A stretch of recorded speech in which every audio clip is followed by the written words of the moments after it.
Good evening. Here we go on a Wednesday with the NBA draft taking place, but we're not here to talk about the NBA. We're here for some football. Now today, we're going to talk about about the Saints, taking a big hit in the injury department, and then instead of talking about all my power rankings, I'm going to give you guys my top 10 for my week 11 power rankings where you can get, find the full list on Instagram, Facebook, and Twitter. I've already posted them. So, are you ready to get your fix? Well, let's start with some news on Drew Brees, who suffered an injury in last week's game against the San Francisco 49ers. Now, Drew Brees suffered multiple fractured ribs on both sides and has a punctured lung. Now, according to Ian Rappaport, he's likely out at least 2 weeks, and then see how he feels.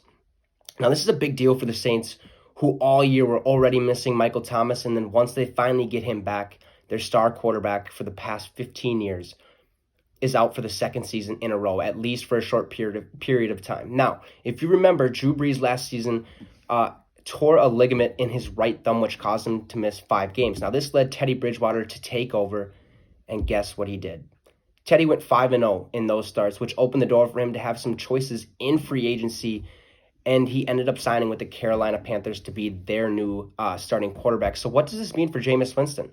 Well, obviously, I highly doubt Taysom Hill is going to be the starting quarterback just because he's mainly a utilities player, where you wouldn't want to start him because, they probably already have an entire section of the playbook dedicated to Taysom, which means you want to go out there with the other guy to run the offense, but sneak Taysom Hill in every once in a while like they did with Teddy. Now, they ran the ball more and stayed a little more conservative than usual when they had Teddy. But this could be a good thing for Jameis, as he's good enough to be a starter in the National Football League. And I say that because in Tampa, Bruce Arians likes to take shots, okay? And we are seeing that with Tom Brady as well this season. So Jameis has an opportunity to showcase his skills to not only the Saints, but every NFL organization. Now, this is a good Saints team and has been, for the past 5 to 10 years. So there's no doubt in my mind that Jameis will be just fine. Now, this injury also asks the question, did we just witness the last of Drew Brees? Well, sitting at 41 years old, Drew Brees has had to think about hanging up the cleats, but this could be the icing on the cake. Being injured in back-to-back seasons is tough and might be telling us, that father time is here. I don't think Drew Brees is going to hang it up after the season unless he comes back healthy and makes a run in the playoffs. Then he might call it quits. But I honestly think Drew will come back for at least one more season before he makes that decision, just because the Saints will still have a top 5 to 10 roster in the NFL next season as well. As big of a hit as this injury is on the Saints, I think Jameis can go in there and get the job done just like Teddy had to last year. So enough on Drew Brees and the Saints. Let's move over to my Week 11 power rankings, where I'll give you guys my top 10 in the NFL. And if you guys want the full list, I already posted them on Instagram, Facebook, and Twitter, like I mentioned just a little bit ago. So let's get started with my 10th ranked team in the NFL, the Seattle Seahawks, in which I moved them down 5 spots. Now, I moved them down 5 because 3 games ago, they played a pretty rough 49ers team and barely came away with a win, 37-27, even though Russell Wilson still put on a show. Then in Week 9, 2 weeks ago, they played a Bills team who can't figure out how to run the ball effectively at the moment and lost a shootout to Josh Allen, 44-34. Then, this past week, they played a hit-or-miss team in the Los Angeles Rams. And going into the fourth quarter, they were losing 23-13 and were only able to convert a field goal to make the game 23-16, which was the final score. And now, after only throwing 3 interceptions in his first 5 games, Russell Wilson has thrown 7 interceptions in his last 4 and puts him tied at 4th place for most interceptions thrown this season with Drew Lock. Now, something in Seattle just doesn't sit well with me, and that's why I moved them down to 10th place. Okay, at 9th, I got, in my power rankings, I got the Green Bay Packers, in which I moved them down 2 spots, okay, due to their performance against the Jaguars. Now, the Jaguars did exactly what the Vikings did when they played the Packers and got that run game going, which allowed them to move the ball downfield and put points on the board when really the Packers should have honestly destroyed the Jaguars. There's nothing wrong with this Packers offense because their receivers are starting to make plays, like Valdez-Scantling starting to get in there a little bit. And they can run the ball really well. Aaron Jones, Jamal Williams, A.J. Dillon here and there. Okay, their defense is what scares me going forward with being unable to defend the run. And if they can't fix that problem, they're going to have a tough rest of the season, especially when they let one of the worst teams in the NFL nearly beat them. Okay, so moving to my 8th in my power rankings, I got the Miami Dolphins. Now, look, Tua is the real deal. Okay, and he needs, you know, he and doesn't have to make those crazy plays, but I do think he needs to be more careful when it comes to rolling outside the pocket or just running the ball in general. Okay, they played a good Chargers team in which the most points they've lost by this season was 8. And that was against this Miami Dolphins team this weekend. So the Dolphins defense is really underrated. And if teams don't be careful, this defense will make you pay.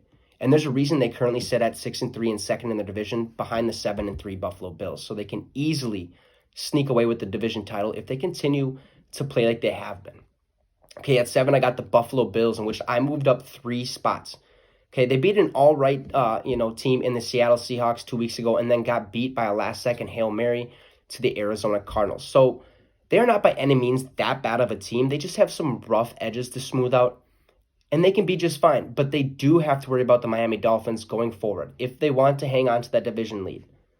So at 6, I got the Arizona Cardinals, who just beat the Bills in a thrilling last-second Hail Mary, or Hail Murray, as people have been saying. But I'm pretty positive that before the season even started, I said the Cardinals are a dark horse team and shouldn't be taken lightly. Even with losing Chandler Jones, their defense plays so well together, and the chemistry is obvious, okay? They have all the right pieces besides maybe a defensive tackle. But other than that, this defense plays aggressive, okay, and are usually always in the right place at the right time, okay? We already know what this offense is capable of with Kyler Murray and DeAndre Hopkins, as well as Christian Kirk, who's starting to have a breakout year after having 2 slow years in the NFL. So continue to watch those Cardinals improve. At 5, I got the Baltimore Ravens, in which I moved down 2 spots due to their performance against the Patriots, where they lost 23-17. Look, the Ravens have a good defense, and I think everyone else can agree with that. But one thing that is holding them back is their offense. Yeah, they have Lamar Jackson, who won the MVP last season, but how much have you actually heard about him this season? They don't have a passing game at all, which I'm sure is something they will address this offseason, and they've already kind of acknowledged that as they went and signed Des Bryant in free agency. Now, I do think, or do I think he's going to be a difference maker? No. Okay, but I think he will help teach these young receivers and make them better. But I also think the Ravens need to figure out a way to include Des Bryant in their offense. Okay, they need to try and get the veteran going, and I think the rest will follow. At 4, I got the Tampa Bay Buccaneers, in which I moved up 2 spots because after suffering a major loss to the Saints, they rebounded and gave the Carolina Panthers a beating, 46-23.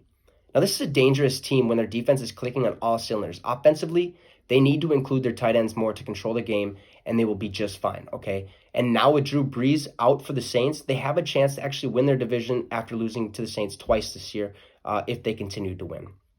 At 3, I got the New Orleans Saints, in which I moved them down or up 1 spot because offensively and defensively, they are better than the Buccaneers and the Ravens.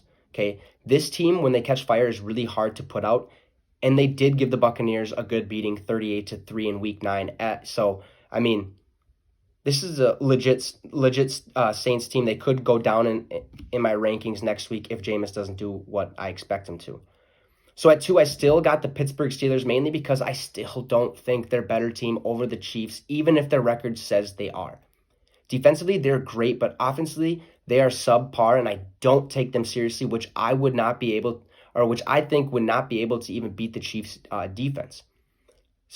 So, I mean, it's just that plain and simple. Their defense is the reason they're staying at 2. Their offense, if they were to pick it up, they would go to number 1. But their offense is what scares me. So this leads me to my number 1 team in my Week 11 power rankings now for the 3rd straight time, the Kansas City Chiefs. Now, they didn't, have a good outing against the Panthers in Week 9, but they still came away with a win, 33-31, and now they're on a bye week, so that only says one thing. They're going to come back against this Raiders team that beat them early in the year and probably give them a good beating. That's what I'm thinking is going to happen. Okay, and they still have the best quarterback in the NFL, Patrick Mahomes. This Chiefs offense is the only team I think that would be able to put up at least 21 points or more against the Steelers' phenomenal defense. And I don't think that Steelers offense, like I said, would be able to keep up with them. Well, that's going to end our discussion today, as tomorrow is the start of Week 11 with a matchup between the Arizona Cardinals and the Seattle Seahawks, which is a battle to see who takes that number one spot in the NFC West, with both teams sitting at 6-3, as well as the Rams. I believe the division goes Cardinals at 6-3, Rams at 6-3, Seattle at 6-3, and then the 49ers. I can't think of the record right off the top of my head, but look, Cardinals beat them early in the year. They have a chance to do it again. Okay. So, I mean, it should be a really good game. Anyways, though, thanks for stopping by. Hey, we'll see you Friday, and you just got your fix with the Wicks.